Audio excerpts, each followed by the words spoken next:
Part of my goal for you is to understand the fundamentals of what causes back pain and what you need to do to get better. Because the more you understand, the better the results of the program, because then you know why you're doing it. And the better your ability to live pain-free forever and active and fit and healthy, which is my goal for you. So I'm going to be answering questions, and the questions that I answer are really designed to help you understand the fundamentals and what's good and maybe what's not so good. So this question today: can I use lumbar brace and posture corrector while walking or doing other activities? It's a good question, and there's a time when it has value and there's time when maybe it's not so helpful. The whole idea behind the brace, and they kind of look like this is what we call the back belt, and this is the posture corrector brace, is it prevents you from moving into positions that might aggravate the disc. There are 5 phases of our program. First one is healthy movement patterns. So the brace fundamentally might help you or prevent you from aggravating the disc by not allowing it to move into positions that it's going to aggravate it or make it worse. So there is value at times for that, but also our goal is to create stability and create endurance. And what happens sometimes is the belt prevents that from happening. As we know, what happens with the disc over time is you'll develop that little annular tear. Doesn't matter if it's a bulge, a herniation, and or a degeneration, because you'll get it with all 3, or stenosis, or any of the other issues that we're all dealing with. It all fundamentally comes down to the disc and the healthy movement patterns of the disc. So we know that this is a problem. But the question is it a problem when I walk?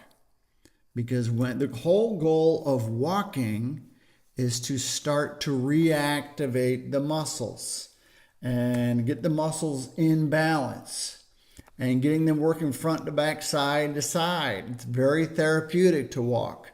It does the reciprocal inhibition. It gets the muscles activated, starts to work the core, gets the shoulders involved, gets the blood flowing. That's why we want to do the walking. The motion is the medicine. Now, if you can walk more and walk further as you're wearing the brace, then that's not a bad idea, because the walking is the therapy. That's where things start to happen. So if you have the ability to walk longer, then it has value. Now, 85-90% of the time, it's not a good idea, because what we have to do is we have to reactivate these muscles. When you're wearing the belt, what happens is these muscles no longer have to do the work. So that in the end, what we're trying to do is we're trying to wake up all the muscles, wake up all the nerves, and we're doing it through the motion, through the activities, through the exercises. It's through the walking that things start to have value. Okay, but again, if you can walk and you can walk further with the belt on, or it hurts too much to walk and you can't walk, but you feel better when you wear the belt, then yes, the belt is a good idea. But for most people, the walking tends to make them feel a little bit better. And the more you walk, the better you feel, then you should walk further. But in the end, we're trying to avoid the movement patterns that aggravate the spine. And sometimes when you're bent over, you're aggravating the disc. Now, a belt might help you in that position, but it's not going to retrain the muscles. So if you wear the belt, you have to be aware that the muscles that support the spine in the core tend to get weaker. Neurologically, they start to turn off because the body doesn't need them. Doesn't need them because you're wearing the belt. Okay, so if you wear the belt and you have the ability to walk further, then you want to be able to work the core muscles.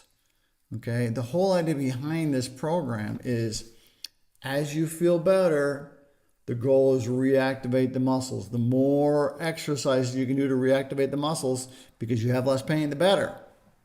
So I would advise against it if you don't need it, but there are some situations where it's very beneficial.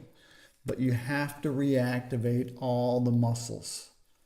The goal is to get the muscles reactivated, avoid the activities that are going to aggravate it, but also avoid the activities that are going to really make the muscles weaker.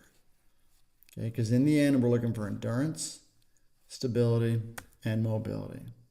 So if you have to bend a lot, instead of wearing the brace, we need you to start learning the proper movement patterns. That's the whole idea, because in the end, that will allow the disc to heal. And the discs heal slowly over time. It's not a 5-step process, then you're done. It continues. It's the functional continuum. That is our goal. Again, remember, pain relief is weakness leaving the body. What does that mean? It means you will feel better as you get stronger. So the belt is good in some situations, but you have to sort of be your own guide. All this is about you being your own guide in establishing some control. We can get you there. There's a pathway.